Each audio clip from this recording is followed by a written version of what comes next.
Jesaja 40 vers 27 tot 31. Waarom sê jy dan Jakob, waarom kla jy Israel, die Here sien nie raak wat van my word nie, my reg gaan by my God verby. Weet jy dan nie? Het jy dan nie gehoor nie? Die Here is die ewige God, skepper van die hele aarde. Hy word nie moeg nie, hy raak nie afgemat nie en sy insig is ondeurgrondelik. Hy gee die vermoeides krag, hy versterk die wat nie meer kan nie. Selfs jong manne word moeg en raak afgemat, selfs manne in hulle vleuers struikel en val.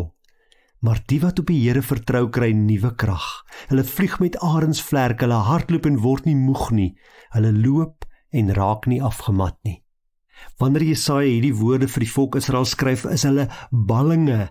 Hulle is weggevoer na 'n vreemde land toe. Hulle is slawe in 'n vreemde land. Hulle het geen regte nie. Hulle is op moedverloorse vlakte. Hulle voel asof die lewe hulle vir 'n 6 geslaan het of hulle skoon gebou is. En dalk voel jy ook vandag so. Dalk voel dit vir jou asof alles net te veel raak in hierdie lewe. Die verantwoordelikhede is so baie en die resources is so min. En dalk voel jy ook soos Israel om te sê, waar is die Here? Sien die Here dan nie raak wat vir my word nie? My reg gaan by my God verby.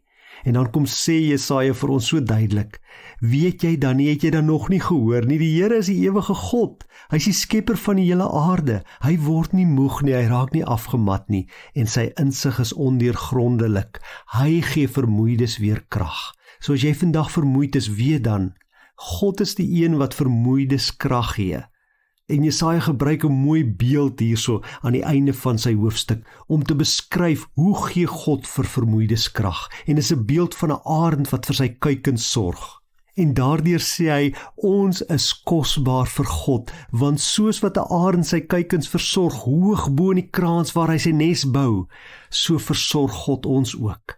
En ja, wanneer 'n kuiken groot genoeg is, dan skop die arend hom uit die nes, en dan val hy en hy tuimel na benede, en dan dink hy, alles is deurmekaar, ek gaan my dood val, maar dan kom die arend en hy duik onder die kuiken in, en hy vang hom, en hy vat hom weer veilig terug na die nes toe. So versorg hy sy kuikens. En net so sorg God vir ons. Maar hierdie beeld beteken ook, ons as gelowiges het ongelooflike potensiaal.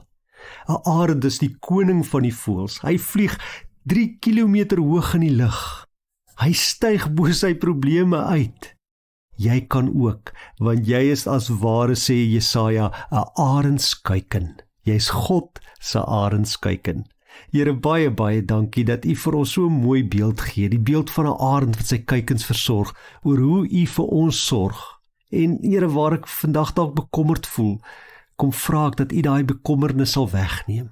Waar ek dalk voel asof die lewe te veel raak vir my, asof die lewe my vir 'n 6 geslaan het, kom gee ek dit net vir U. En vra, Here, kom sorg vir my soos 'n arend vir sy kuikens sorg, vang my op U vlerke. Vat my na veiligheid. Aan U kom toe die lof en die eer en die heerlikheid. Amen.